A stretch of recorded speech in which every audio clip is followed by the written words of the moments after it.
우리 레위기 24장부터 보겠습니다. 오늘 24장부터 가능하면 다 마치도록 하겠습니다. 레위기 24장입니다.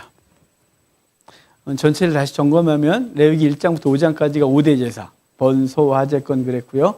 6장부터 10장까지가 제사장에 대한 규례, 6장, 7장은 제사 방법에 대해서 집례법에 대해 설명했고, 8장은 위임식, 9장은 취임식, 10장은 나답과 아비후의 죽음, 11장부터 15장까지가 정결례가 필요한 규례, 그래서 동산, 나병출, 동물, 산모, 문둥병 규례, 유출병 규례 이렇게 했어요. 16장이 아사셀, 17장 피, 18장 성에 대한 규례, 19장 2절 내가 거룩하니 너희도 거룩하라는 주제장, 그리고 거룩한 삶에 대한 얘기를 했어요. 20장부터 이제 모든 백성들이 지켜야 될 규례, 그래서 우제, 성절, 보안, 축서 이렇게 각 장 제목 첫 자만 외웠고요. 우상 숭배자 처벌 규례, 그냥 간단해요. 돌로 쳐 죽여. 제사장 처신 규례, 백성이 어른인즉 바르게 해라. 우제, 성물에 대한 규례, 함부로 먹지 마라. 그렇죠? 재물에 대한 얘기예요. 절기 얘기를 23장 지난주에 했었어요. 3대 절기 그리고 7대 절기라고 했고, 그러고 나서 이제 24장부터 우리가 볼 텐데요. 보안축서, 그렇죠? 보복법, 안식년, 축복과 저주장, 서원규례 이렇게 4장에 걸쳐서 하는데요. 24장은 보복법, 그런데 24장 후반에 보복법에 대한 얘기가 나와요. 근데 보복법 얘기를 하기 전에 하는 얘기들이 몇 개 있는데 그걸 좀 볼게요. 24장 1절부터 4절까지는 성막 안에 등잔 때 등이 꺼지지 않도록 기름을 계속해서 관리하도록 하고 있는 거예요. 그래서 순결한 기름을 붓고 제사장은 등불이 꺼지지 않도록. 사실은 그 성막 안에 창문이 없어요. 성전에 창문이 없습니다. 후에도. 오직 그 안을 밝히는 건 이 등잔에서 밝혀지는 빛 외에는 아무것도 없어요. 24시간 이것을 관리하도록 한 거죠. 그래서 등불이 꺼지지 않도록 하는 얘기를 하고 있어요. 그러니까 이것은 성령의 조명하심, 이렇게 우리는 해석할 수 있겠죠. 그러니까 끊임없이 그분과 소통하는 우리가 되어야 합니다. 자, 5절부터는 진설병이에요. 성막 안에 지성소 안에는 언약궤 하나 있고, 지성소 말고 성소에 3가지가 있었죠. 하나는 떡상, 하나는 등잔, 그리고 향단. 근데 지금 1절부터 4절까지는 등 얘기를 했고, 5절부터는 진설병에 대한 얘기를 하는 거예요. 이 진설병은 일주일에 한 번씩 안식일 날 12덩어리 떡을 만들어서 떡상에 올렸다가 그 다음에 다음 안식일 날 그걸 걷어내서 모든 백성이 먹고, 제사장들이 뜰에서 먹고 새로운 떡을 다시 올려드리는 거죠. 그래서 이 진설병은 이스라엘 12지파를 상징해서 각 지파당 하나씩을 만든 게 12일이에요. 그래서 그것은 그분께서 그 백성들에게 떡되심을 상징하는 거죠. 그러니까 우리가 매주마다 안식일마다 새로운 떡을 갈거든요. 안식일마다. 그러니까 우리도 사실은 매번 새로운 말씀들을 계속해서 공급받아야 되죠. 그러니까 예전에 좀 성경 좀 읽었다 그러니까 난 알고도 된다, 이러면 안 되는 거예요. 우리 계속해서 말씀을 공급받아야 우리의 영적 건강이 유지되거든요. 그리고 새로워지고. 그러니까 성도는 성경을 읽는 게 습관화되어야 돼요. 뭐 어떨 때 한번 1년에 한번 집중적으로 한번 읽고 끝, 이건 안 됩니다. 그러니까 뷔페집 가서 배 터지게 먹고 한 달 굶고 이러면 안 되는 거잖아요. 근데 종종 그런 경향이 있어요. 우리는 정말 매일 하나님 말씀을 먹고 매일 은혜를 유지해야 되죠. 진설병은 바로 12덩이를 안식일마다 넣고 빼고 하는데요. 그것을 뜰 안에서 제사장들만 먹는 것이죠. 이 떡은 사실은 예수님이 다윗이 제사장만 먹는 떡을 먹었었고, 사실은 제사장이 아님에도 불구하고 이 떡을 먹었고, 이것 때문에 예수님께서 밀밭 사이로 지날 때 제자들이 밀을 부며 먹은 안식일날 사건으로 안식일의 주인이 주님이 나다라는 것을 말씀하실 때 이 얘기가 있었단 말이에요. 그래서 24장에 여호와 앞에 진설하는 진설병 얘기를 쭉 하고 있는 거죠. 자, 그 다음에 10절부터는 여호와를 모독하면 죽이라는 거죠. 여기 보면 여기 10절부터 보면 싸움이 벌어졌거든요. 근데 거기 10절에 이스라엘 자손 중에 그의 어머니가 이스라엘 여인이요 그의 아버지는 애굽 사람인 어떤 사람이 나가서 한 이스라엘 사람과 진영 중에서 싸우다가 그 이스라엘 여인의 아들이 여호와의 이름을 모독하며 저주함으로 우리가 끌고 모세에게로 갔는데 어떻게 하냐? 그래서 진영 밖에 끌어다가 죽여라. 이런 거예요. 좀 잔인하죠? 그러니까 이것이 계속해서 이 무리 안에서 그 여호와를 모독하는 것이 아무렇지도 않게 되어지면 그 누룩이 전체 퍼지고 함부로 하게 되는 거죠. 그래서 결국은 죽게 되는데요. 16절에 이렇게 말해요. 여호와의 이름을 모독하면 그를 반드시 죽일지니 온 회중이 돌로 그를 칠 것이니라. 거류민이든지 본토인이든지 여호와의 이름을 모독하면 그를 죽여라. 그러면서 이제 보복법이 나오거든요. 그래서 사람을 쳐 죽인 자는 반드시 죽일 것, 짐승을 쳐 죽이면 짐승으로 갚을 것, 뭐 눈은 눈으로 이는 이로 쭉 나와요. 그러니까 이 24장은 이제 제가 전체를 흐름을 잡을 때 보복법 그랬는데 이 뒷부분에 대한 얘기를 하고 있는 거예요. 그러니까 하나님의 이름을 모독했다 이 말은 그 모독받은 하나님의 이름이 그를 징벌하는 것인 거죠. 그러니까 여러분 하나님의 이름을 함부로 그러지 마요. 이렇게 농담이라도 그러면 안 돼요. 하나님의 이름이 농담으로 우리 가운데 들려지면 안 돼요. 정말 그분을 존중함으로 그래야 되잖아요. 우리가 누군가가 우리 아버지 이름 갖고서 막 장난치고 그러면 가만 놔두겠어요? 여러분의 아버지 이름 갖고서 막 농담 따먹게 하고 그러면 여러분 비록 그 우리 아버지가 그렇게 훌륭한 아버지가 아니라 할지라도 누군가가 내 아버지 갖고 그러면 가만 안 놔두죠. 그렇지 않겠어요? 근데 하나님의 이름이 모독을 당한다. 모독을 당하는 건 그거에 대해서 참을 수가 없는 거죠. 결국은 이렇게 죽임을 당하는데요. 왜 모독을 했냐면 하나님을 존중하지 않기 때문이에요. 그 아버지가 이집트 사람이고 엄마가 이스라엘 사람이라 그러죠. 이건 사실은 혈통적으로는 이스라엘이에요. 모계니까. 그런데 그의 아버지가 갖고 있는 어떤 영향력, 이 아이에게 있었던 것 같고 이 사람이 하나님의 이름을 모독한 것 때문에 돌로 죽이는 일이 벌어지면서 이제 죄에 대하여 심판을 얘기를 할 때 눈은 눈, 이는 이 뭐 이렇게 말하잖아요. 이게 잔인하다라고 말해요. 일반 사람들이. 이거 잔인한 게 아니에요. 이건 하나님의 탈무드에는 이걸 하나님의 사랑의 법이다 이렇게 말하거든요. 왜냐하면 자 지금 누군가가 잘못하면 그거에 대한 대가를 지불하게 할 때 우리는 과한 보복을 해요. 누가 나한테 뺨을 이렇게 뭐 5의 강도로 때리면 그래서 너도 5의 강도로 때려 이게 됩니까? 10에 한 6은 때려야지. 그러니까 점점 보복이 세지는 거 아니겠어요? 그래 속이 시원하잖아요. 뭔가 이렇게 당하기만 하고 뭔가 그 정도만 하면 뭔가 좀 이거 뭔가 억울하고 이런 게 있어요. 우리 인간에게. 그래서 과한 보복성을 절제시키는 게 이 법이고 또 용서해라. 그러면 그 사람이 갖고 있는 악한 본성이 방종을 일삼기 때문에 그 방종을 막고 과한 보복성을 막는 것이 이 법이다. 이렇게 탈무드가 정의를 해줘요. 그러니까 인간의 방종, 인간의 과한 보복성을 절제시키는 법. 이게 이제 24장 후반에 있는 법이다 이 말이죠. 그래서 이렇게 얘기를 해주고 25장 가볼까요? 25장은 안식년, 희년, 그 다음에 이자 받지 마라, 뭐 이런저런 얘기를 쭉 해주고 있는데요. 자, 이 안식년, 여러분 안식년이 왜 생겼는지 그리고 안식년을 명령하실 때 바뀌는 걸 볼까요? 여기 좀 놔두고 잘 알죠? 6일 동안 일하고 7일째 쉬는 거. 그거 뭐 안식년 뻔한 거지 않겠어요? 그런데 안식년에 대한 계명이 어떻게 주어지고 어떻게 변화되는지를 봐야겠죠. 자, 출애굽기 한번 볼까요? 이 안식일에 대해서 십계명 전문이 나온 게 성경에 딱 두 군데 있어요. 출애굽기 20장. 근데 거기서 그 십계명 전문이 나온 곳에서 딱 바뀌는 그 본문의 내용이 살짝 바뀌는 게 안식일 규례만 바뀌어요. 이 두 군데서. 출애굽기가 앞으로 가야 되는군요. 뒤쪽을 뒤지고 있어서. 자, 출애굽기 20장 볼게요. 20장 안식일 본문을 보면 자, 20장 8절 안식일을 기억하여 거룩하게 지켜라. 엿새 동안은 힘써 내 모든 일을 행할 것이나 일곱째 날은 내 하나님 여호와의 안식일인즉 너나 내 아들이나 내 딸이나 내 남종이나 내 여종이나 내 가축이나 내 문 안에 머무는 객이라도 아무 일도 하지 마라. 이는 이제 이 안식일을 왜 지켜야 되는지 얘기를 해요.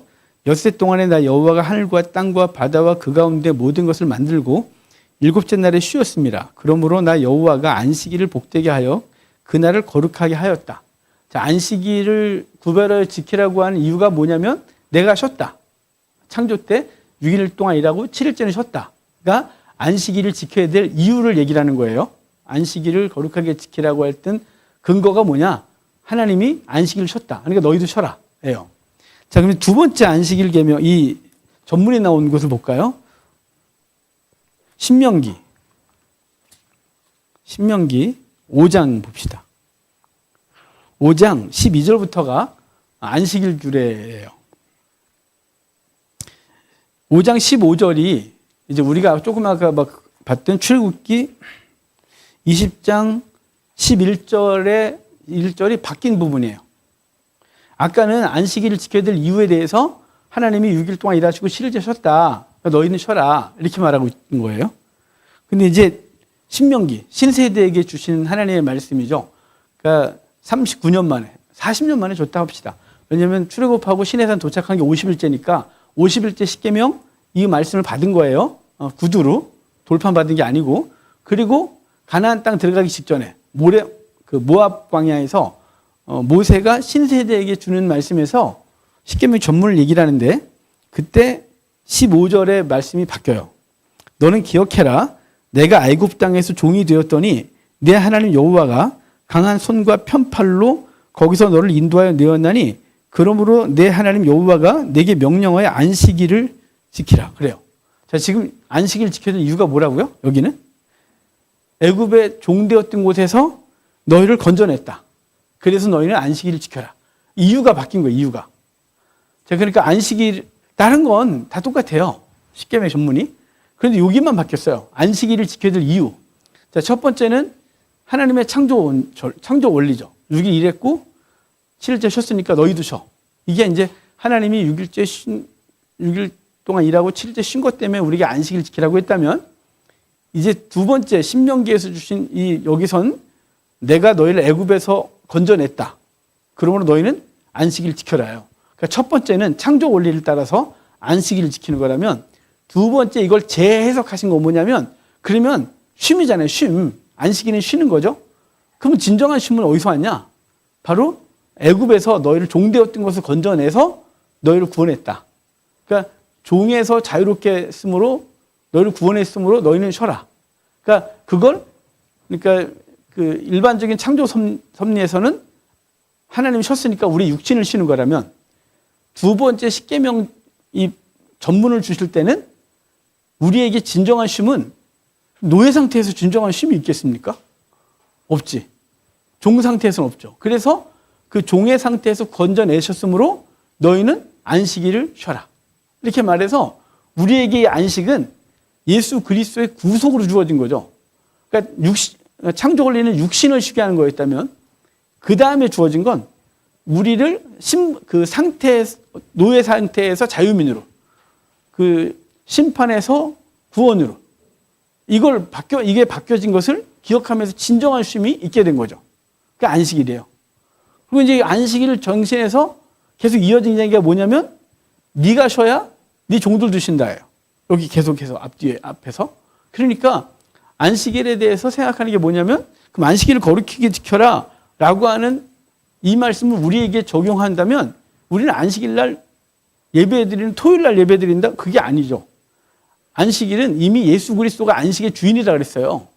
안식의 주인이 예수님이라서 주인은 예수님이 우리를 안식하게 한 거죠. 그러니까 그분이 우리를 모세가 애굽에서 우리를 건져내서 안식하게 한 것처럼 예수 그리스도가 우리를 사망에서 건져내고 사단의 손에서 하나님 안으로 우리를 끄집어내므로 우리에게 안식을 주신 거죠. 그러니까 우리는 구원의 은혜를 갖고 안식을 누리고 있는 거예요. 그러니까 안식은 어떤 날이 아니라 그리스도 안에 있는 게 안식인 거예요. 이해가 되십니까? 그러니까 처음에 만들 때는 쉼이라는 창조 원리 갖고 말했다면 이게 진정한 쉼은 노예 상태에서 해방하고 자유민이 된 거죠. 애굽에서 건져낸 거예요. 그런데 예수님께서 내가 안식일의 주인이다라고 하심으로 날과 절기가 아니라 그분이 안식일인 거예요. 그분 안에 있는 게 안식인 거죠. 예수 그리스도 안에 들어와 있는 게 매일매일이 안식인 거예요. 이걸 절대로 잊지 마셔야 되는 거예요. 그러니까 우리는 그리스도 안에 들어와야 진정한 안심이 있는 거죠. 돈이 아무리 많다고 안식이 됩니까? 제가 지금까지 살면서 진짜 안식은요, 그 사람이 하나님 안에 있을 때, 그리고 그 가정이 하나님 안에 있을 때, 진정한 평강과 안식이 있는 게 객관적으로 보여요. 근데 그게 없으면, 그리스도 안에 없으면 안식이 절대로 있을 수가 없습니다. 왜냐하면 돈이 줄 수 있는 만족감이 한계가 있죠. 성공이 주는 그 안식의 한계가 있어요. 그러니까 그건 언제나 그 한계가 있고 또 그것이 무너지는 날 함께 무너지고 그것을 수단과 방법으로 안 가리고 얻어냈다 할지라도 어느 날 그것이 우리를 발목 잡고 우리를 무너뜨려요. 그래서 위에 계신 분들 보면 특별히 정치하시는 분들 보면 그런 것들이 너무 많잖아요. 다 얻은 것 같은데 오늘 갑자기 뭐 하자, 청문회 하자 막 그런 순간 막 다 무너져요. 그러니까 요즘 우리나라는 절대로 관직에 나가시면 안 돼요. 다 무너져요. 우리 다 드러날 거거든요. 우리 못된 거. 그러니까 어쩜 그렇게 다 찾아내는 거예요? 그럼 참 능력도 좋아요. 그러니까 못 가요. 왜 그러면 그렇게까지 해서 올라가고 그걸 얻으려고 했을까요? 그 뭐든지 간에. 그러면 그게 안식을 준다고 믿기 때문이죠. 절대 그것들은 우리에게 안식을 주지 못합니다. 그리스도 안에서 그리스도와 소통함으로 그리스도와 연합하여 얻어지는 안식이죠. 제가 오늘 오전에도 제가 이렇게 원교 준비할 때 생각하고 있다가 꼭 설교 끝나면 생각나는 것들이 많거든요. 은혜와 평강 그러는데요. 사실은 은혜는 그리스도께 접붙임 받을 때 진정하는 은혜가 있어요. 그래서 요한복음 15장에 너희가 내게 붙어 있어라. 그러면 절로의 과실을 맺는다 그랬잖아요. 붙어 있지 않으면 안식이 없는 거예요. 붙어 있지 않으면 열매도 없는 거예요. 왜냐하면 붙어 있을 때 농부이신 아버지가 그리스도를 통하여 영양분을 공급하는 거거든요. 그래야 우리 속에 성령의 열매들이 조금조금 맺는 건데 이걸 붙어있지 않으면서 뭔가를 맺겠다고 평강을 얻겠다고 하니까 종교 생활하면서 하려니 얼마나 힘들어요. 종교는 노예거든요. 율법은 노예 생활하는 거예요. 종교 생활이 얼마나 힘들어요. 뭔가를 해야 되고 자꾸 요구하잖아요. 그러니까 종교를 가르치는 교회는 사람들한테 율법적이고 굉장히 피곤하게 합니다. 뭘 해야 되고 그렇게 하라 그러고 그거 안 하면 안 된다 그러고 헌금 많이 드리면 돈 넣고 돈 먹기 되고 하나님 앞에 충성을 다하면 너가 잘 될 거라 그러고 기도 많이 하면 뭐 이루어질 거라 그러고 이게 종교예요, 종교. 종교는 절대로 우리에게 평강을 못 줘요. 종교의 노예가 될 뿐이지. 아주 열심히 종교인이 되는 거예요. 진짜 평강은 그리스도께 붙어 있으면 그분께서 주신 놀라운 은혜로 우리를 평강하게 하는 거거든요. 그러니까 안식은 여기 25장에 안식일, 안식년 뭐 등등등 있죠. 안식일, 안식년 등이 다 그분이 안식의 주인임을 분명히 말하고 있는 거예요. 근데 안식년과 8절부터 희년 얘기 나오잖아요. 안식년하고 희년하고 강조점이 달라요. 안식일은 일주일 동안 6일 동안 일하고 7일째 쉬는 게 안식일이라면 안식년은 6년을 일하고 7년째 쉬는 거죠. 근데 안식년에서 중요한 일이 하나 벌어져요. 농토를 쉬게 할 뿐만 아니라 안식년은 히브리 노예를 자유케 하는 거죠. 안식년은. 그래서 6년 동안 부르기 7년째 안식년에 그 노예에서 해방되는 것이에요. 이유 불문이에요. 그가 아무리 많은 빚을 지고 아무리 많은 것을 그 신세를 졌고 뭐 100억을 빚졌는데 기껏해야 6년 동안 일해갖고 너는 1년 때는 1억을 갚아줄 너 1년 일하면 1억 갚는 걸로 해줄게. 그래서 6년 해는 6억밖에 더 갚겠어요? 100억 빚진 사람이? 그러면 94억은요. 탕감. 끝나는 거예요. 끝나는 거. 무조건 이유 불문이에요. 거기다가 그냥 내주는 게 아니죠. 그가 살 수 있는 것을 준비해서 내보내래요. 그게 안식년. 그러니까 안식년은 노예에서 해방되는 거예요. 자유케 되는 게 안식년이 갖고 있는 중요한 원리거든요. 그리고 난 안 나갈래요. 그러면 우리가 이제 신명기 가면 뚫린기. 그래서 그 주인의 집에 가서 귀를 대고 뚫어서 그 집에 영원한 노예가 되겠습니다는 자발적인 노예가 되는 얘기 하는 게 안식년 유래고, 희년은요. 희년은 50년째 되는 해잖아요. 사실은 희년은 49년 안식년, 50년이 희년이거든요. 연속 2년 쉬고요. 그 다음에 파종을 한 다음에 1년 있다 거두니까 거의 3년 동안 아무것도 못 거둬요. 정말 목숨 걸어야 되는 거예요, 그거는. 하나님을 신뢰하지 못하면 안식년도 못 지키고요. 희년도 못 지켜요. 안식일도 못 지키는데 뭐. 그게 말 다 했죠. 그죠? 일주일에 하루도 하나님을 신뢰하지 못하고 쉬지 못하는데 안식년을 지켜요? 희년을 지키고요? 유대인들이 가나안 땅에 들어왔을 때 한 번도 지킨 적이 없어요. 그래서. 한 번도 없어요. 이 말씀은 그냥 사문화된 거죠. 그냥 말씀은 그렇지만 내 삶은 안 돼요. 이게 이제 유대인이 갖고 있는 생각이에요. 나중에 이제 바벨론포로 끌려갔다 와서 안식년을 철저히 잘 지키는데 그 이후에도 안식년을 지켰다는 기록이 없어요. 희년을 제대로 지켰다는 기록이 없어요. 그러니까 못 지키는 거예요, 이게.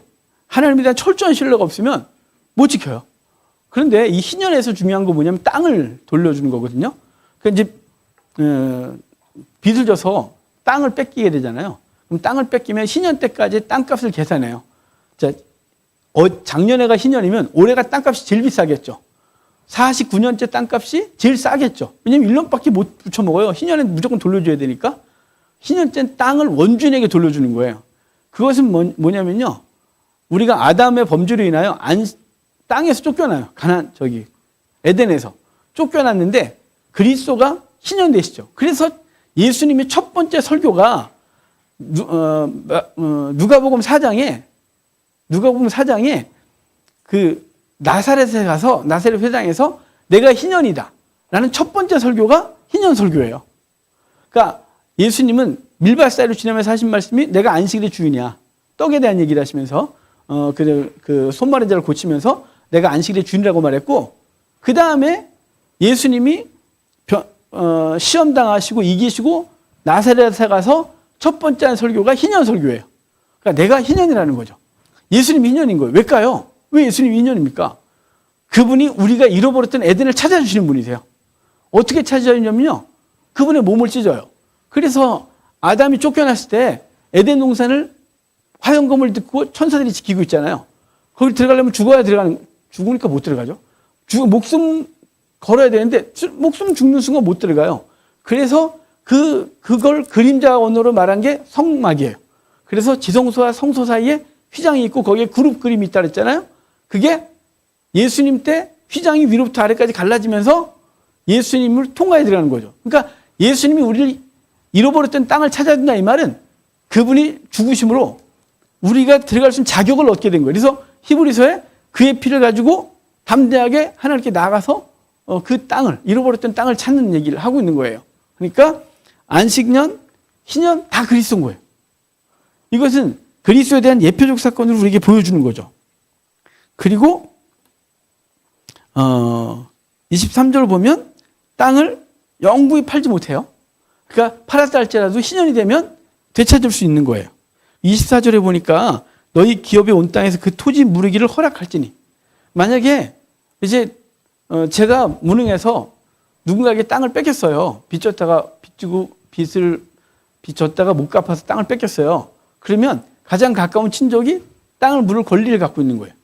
이게 의무라고 할 수 있겠지만 걸린 거예요. 내 거 찾아서 나한테 다 돌려주는. 조집사님이 찾아갖고 목사님이 찾아왔어요. 이렇게 가장 가까운 친척이 이걸 찾아서 주는 거죠. 이거 고해를 법칙. 그래요. 그게 이 땅을 무르는 법인 거예요. 그 다음에 아까 했던 얘기들이 쭉 뒤에 이어져요. 자, 26장 갑시다. 26장은 축복과 저주장이에요. 하나님 앞에 순종하면 복을 받고 불순종하면 저주받고. 그게 이제 26장 얘기입니다. 이 26장이 신명기 가면 28장으로 가요. 28장에 축복과 저주를 이야기를 하죠. 그래서 이제 26장은 순종하면 복 받고 불순종하면 저주 받고, 그 얘기가 여기 계속 있는 거예요.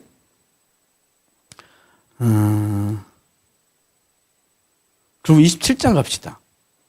27장은 서원규래요. 이렇게 빨리 가면 빨리 끝나야 되는데. 자, 27장 할 얘기가 별로 없어요. 이거 다 우리가 일일이 한 구절 한 구절 다 읽을 게 별로 없고.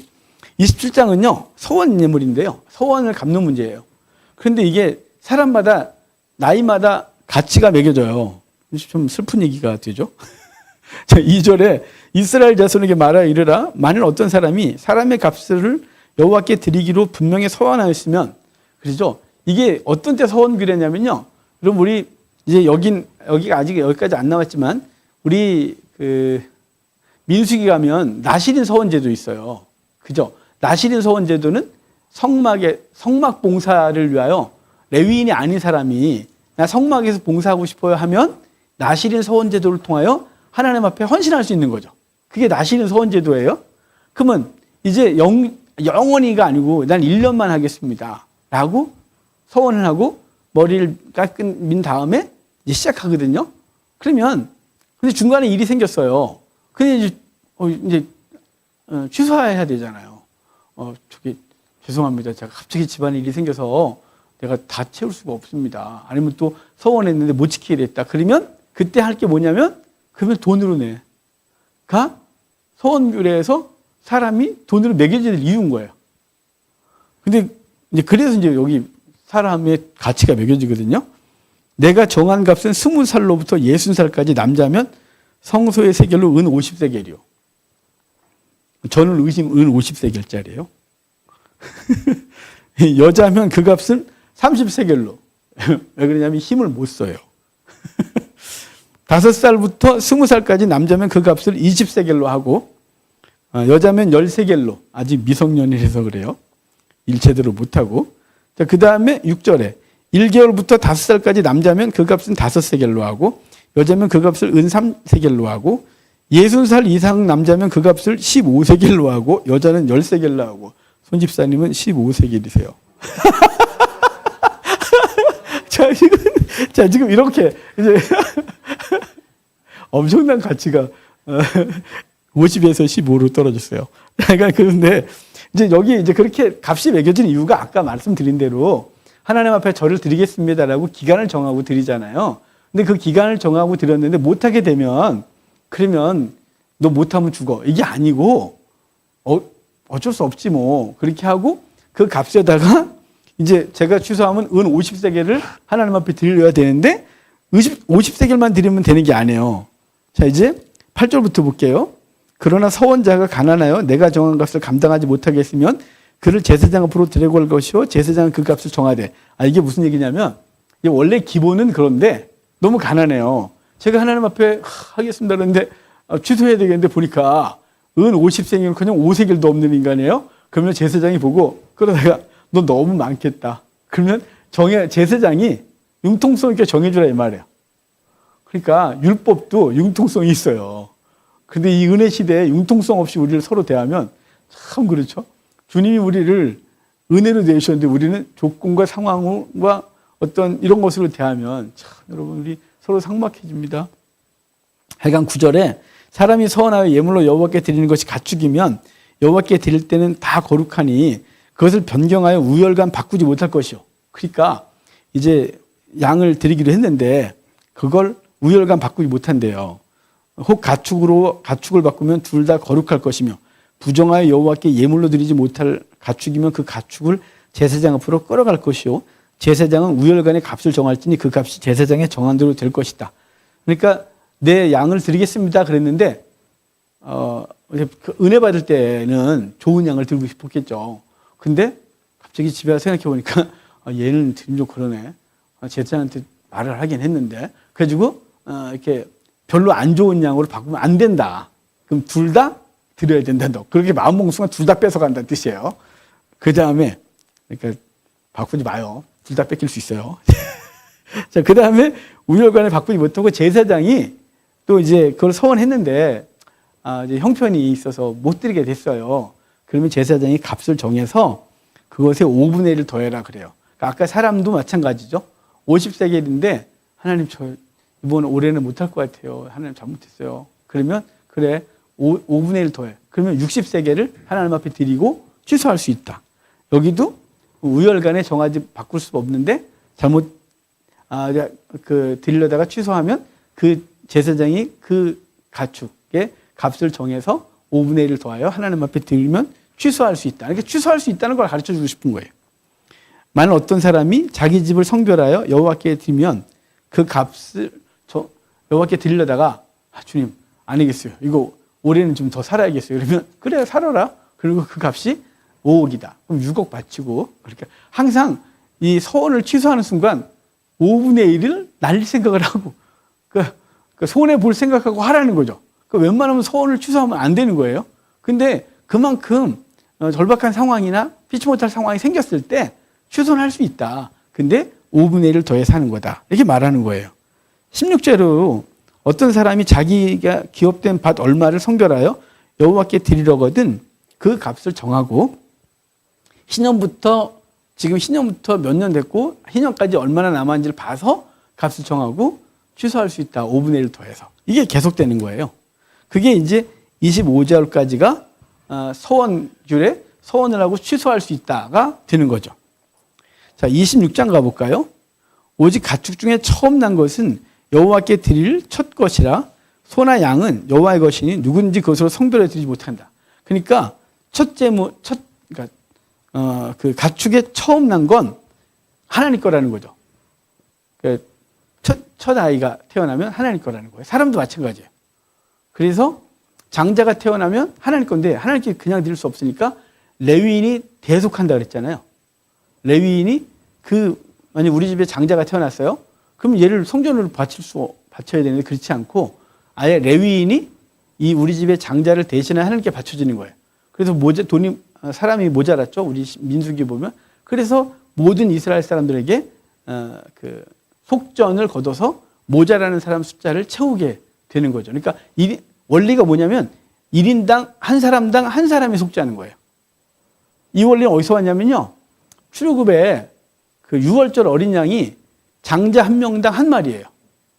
이게 한 집안에 여기 다 있으니까 뭐 할아버지가 낳은 아들 중에 한 장자, 그 아들들이 낳은 장자들이 여럿이면 그 집안에서 여러 마리 양을 잡아야 되잖아요. 근데 뭐 그럴 거 있어? 피해만 바르면 돼요. 한 마리만 잡어. 돈도 아까 죽었는데. 그랬다가 죽는 거예요. 그 집안은 누군가 하나 살고 나머지 다 죽는 거예요. 그러니까 장자 한 명당 어린 양 한 마리. 그 원리가 계속 있는 거예요. 그래서 장자는 여호와 거다. 근데 그래서 첫 새끼는 하나님께 드리는데 만약에 부정한 짐승이 새끼를 낳았어요. 나귀. 부정하거든요. 부정해요. 그것들이 새끼를 낳으면 하나님께 드릴 수 없잖아요. 부정한데. 그래서 그것을 대신하여 정결한 짐승으로 하는 거예요. 또는 그 값을 정하여 하나님께 돈으로 드릴 수 있다. 라고 해서 대속에 대한 원리가 분명해지는 거죠. 그러니까 첫 새끼는 하나님께 드리는데 못 바치겠다. 또는 부정하다. 그러면 값을 정하여 하나님께 대신 지불하고 그것을 살려내는 거죠. 이게 다 속전인 거예요. 속전이 리뎀션 그러거든요. 그러니까 우리 노아 방주할 때 코페르 나무로 카파르를 치라고 돼 있잖아요. 우리 코페르 나무로 방주를 만들고 그 다음에 카파르가 원하고요. 역청호를 치라요. 방수하라 그러잖아요. 그 역청이라는 단어가 카파르. 그게 속전이라는 단어예요. 그러니까 속전을 치러서 방수화하라는 거죠. 근데 우리가 돈을 아무리 지불한다고 방수가 되겠습니까?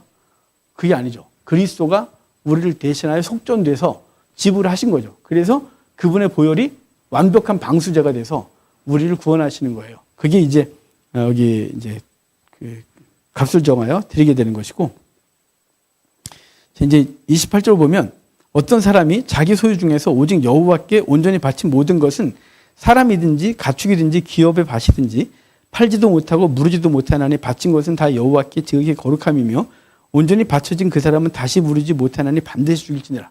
온전히 바쳐졌다는 말은 이제 더 이상 취소될 수 없는 상태의 어떤 것이라면 취소되지 못한다. 물으면 죽어라. 그렇죠. 되게 무섭죠. 30절. 그리고 그 땅의 10분의 1, 곧 그 땅의 곡식이나 나무의 열매는 그 10분의 1은 여호와의 것인 여호와의 성물이라. 그러니까 10분의 1은 여호와의 성물이다 그래요. 그러니까 구약의 그 10분의 1의 원리는 율법이에요. 그리고 말라기서에서 11조를 바쳐봐라 이렇게 말하잖아요. 근데 11조는 폐하해졌다 이런 논리가 요새 있어요. 벌써 제가 신학생 때부터 그런 책이 서점에 나오는 바람에 계속 갈등을 겪고 있거든요. 근데 저는 그것에 동의할 수가 없는 게 11조는 율법이니까 폐하해졌다 이렇게 말해요. 저는 율법은 폐해진 적이 없어요. 율법은 완성이 됐죠. 완성이란 말은요. 그것의 의미, 그것의 정신이 온전케 된 거거든요. 10분의 1은 정신이 뭐냐. 10이 다 하나님 건데 그 중에 일부를 주께 떼어서 드리는 거예요. 그러면 11조 완성은 다 드리는 거예요. 율법이 완성이니까요. 근데 자꾸만 11조는 율법과 함께 폐지됐다고 말하는 사람들은 예수님 말씀을 잘 들어야 돼요. 예수님은 제가 이런 얘기를 하는 거 헌금을 많이 들어라는 뜻이 아니고요. 사실은 뭐 누가 하나님 앞에 좀 들어가고 교회가 든든히 서고 그런 거 없죠. 우리는 우리의 의무를 다할 뿐이에요. 교회는 주님이 지키시는 거예요. 그럼 제가 누구한테 헌금을 걷어내고 뺏어내서 교회를 더한다. 그런 생각도 예전에 했어요. 예전에. 사역 초기에 그렇게 하는 것이 옳은 줄 알고. 근데요. 하나님 앞에서 제가 가진 이건 주의 것입니다. 라고 해서 그 이후로는 제가 누구한테 헌금 더해라 뭐 좀 해라 이런 얘기 해본 적도 없어요.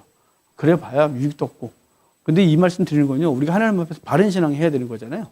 그러니까 주님께서는 근처의 11조뿐만 아니라 11조뿐만 아니라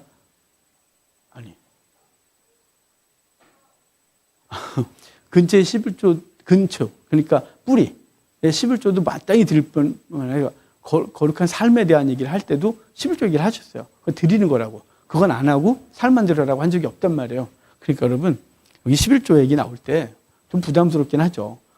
이게 습관이 안 된 사람들은 자기 재산의 10분의 1을 든다는 게 무지하게 부담스러운 거죠. 우리는 저희가 어릴 때부터 교회 생활하고 모태신앙들은 자연스럽게 내게 아닌 거예요, 그냥. 그것 때문에 고민하지 않죠. 월급을 받고는 돈이 생기면 무조건 10분의 1 띄우고 감사한금 떼어놓고 예배행물 떼어놓고 이게 몸에 뱉는데 이게 무슨 고민이 되겠어요. 근데 중간에 예수 믿은 분들은 무지 고민된대요. 오늘 갑자기 300만 원 받는데 30만 원을 떼어서 11조를 바친다.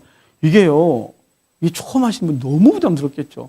그런데 하나님 앞에 그것을 구별하는 것은 이 재물에, 이 물질에 주는 당신이십니다라는 걸 고백하는 것이거든요. 그래서 여기 11조는요, 하나님께 드려라. 무료거든. 5분의 1을 더해라. 그래서 예전에 저한테 성경 공부하셨던 그분이 어떤 여자 목사님인데 그러는 거예요. 서원에 대한 얘기를 하면서 서원을 꼭 갚아야 된대요. 그래서 저는 그런 걸 지금 율법적으로 꼭 해야 된다. 이런 걸 별로 그렇게 좋아하지는 않는데 그래서 왜요? 그랬더니 서원 안 지키면요.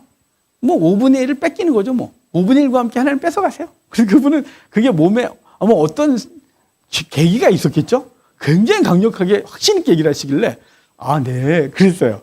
그분은 그게 분명하더라고요. 11조를 끼고 먹었다. 그러면 하나님이 11조에다가 5분의 1을 더해 뺏어간다.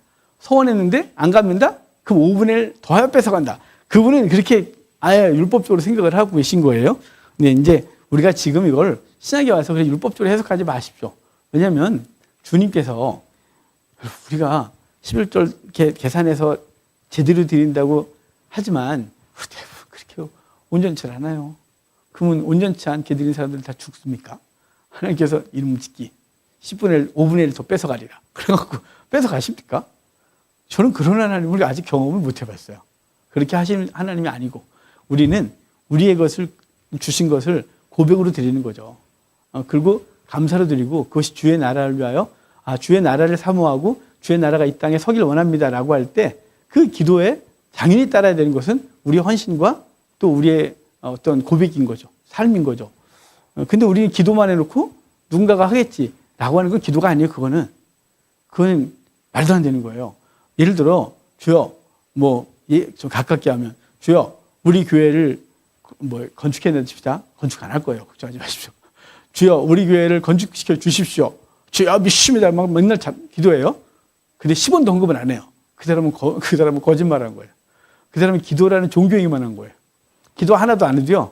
주여 우리 교회 건축하길 원해요. 그래서 내게 주어진 것 중에 많이도 아니지만 그냥 돈 1,000원이라도 하나님 앞에 이렇게 구별해 드리고 그게 사람이 진짜 기도한 거예요. 그러니까 우리가 하나님의 나라를 살려달라고 부흥시켜달라고 주의 나라가 이 땅에 세워지길 원합니다라고 하면 거기에 따르는 자기 희생과 자기 헌신이 있어야 되죠. 누군가가 해주시길 바라는 건 그건 말도 안 되는 거예요. 그러니까 하나님을 그게 시험하는 거예요. 오늘 아침에 그것에 대한 묵상, 오늘 본문하고 설교 본문도 전혀 그런 게 없었는데 오늘 아침에 집에서 주님을 시험하지 말라는 말씀이 다시 이렇게 여러 생각을 하게 됐어요. 그게 뭐냐면요. 주님을 시험하는 게 뭐냐면요. 그 우리가 종종 하는 거예요. 뭐냐면 예를 들어 공부도 하나도 안 해놓고 주여 서울대를 보내주시옵소서. 주님을 시험한 거죠. 왜냐면 주님은 그들의 그 속에서 자기가 한 것에 대한 결과를 주신 거지. 주님을 시험하는 거죠. 주님을 흔들어 보는 거예요. 그러면 이상한 거죠. 게으르게 맨날 집에서 뒹굴거리면서 맨날 늦잠 자고 맨날 그러면서 주여 나를 거부가 되게 하옵소서. 주님을 시험하는 거죠. 그러니까 주님을 시험하는 게 별게 아니라 우리의 기도가 주님을 시험하는 기도가 될 수도 있다는 사실이에요. 오늘 아침에 그런 생각을 하면서 그렇지. 주님을 시험하는 게 별거겠어. 우리야 주님을 시험한 적이 없어요. 아니 우리 날마다 시험하고 있는 게 그런 것들. 그렇게 하는 그 기도라고 그렇게 바라는 사람들은 주님을 시험하는 거죠. 자, 어찌됐거나 오늘 또 딴 들어갔네요. 자, 32절. 모든 소나 양의 11조는 목자의 지팡이 아래를 통과하게 한 것의 10번째 것이래요. 그러니까 11조를 바치는데 이제 목자들이 바깥에서 양들이 들어올 때 이렇게 지팡이를 갖고서 막대기를 갖고서 이렇게 세거든요. 그래서 10번째 거 딱 빼는 거예요. 11조가 들치대 같은 쭉 들어올 때 10번째 거 빼는 거예요. 근데 10번째 들어올 때 우리 집에서 제일 번식력이 좋고 제일 괜찮은 놈이 들어오고 있으면 떨떡 저거 어떡하지 저거. 그래서 너 말고 다음 놈 이렇게 하면 안 된다는 거죠. 거기를 바꾸지 말아요. 그 위협을 가리거나 바꾸거나 하지 마라. 바꾸면 둘 다 거룩하니 무르지 못한다. 두 놈 다 바쳐. 이렇게 된다는 거죠. 그래서 중요한 게 뭐냐면 여기 서원에 대한 얘기는 이제 저기 그 민수기의 서원 규례와는 좀 달리 여기서 서원 규례는 취소할 수 있다. 취소하는데 5분의 1을 더하여 취소할 수 있다라는 얘기를 하고 싶은 거죠. 그래서 이것은 여호와께서 시내산에서 이스라엘 자손을 위하여 모세에게 명령하신 계명이라 그래서 레위기 전체에 대한 얘기를 하고 있는 거예요. 레위기가 바로 시내산에서 하나님께 주신 말씀, 계명이다 그러는데요. 이걸 출애굽기에선 20장, 21장, 22장, 23장에서 이 얘기를 했어요. 그래서 20장에서 십계명 전문을 21장, 22장, 23장이 21장이 생명, 22장이 재산, 23장이 절기에 대한 얘기를 아주 간략하게 했거든요.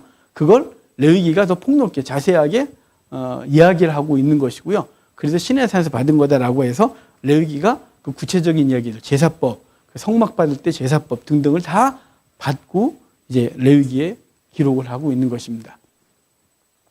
그게 레위기. 오늘 레위기를 오늘로 마치고요.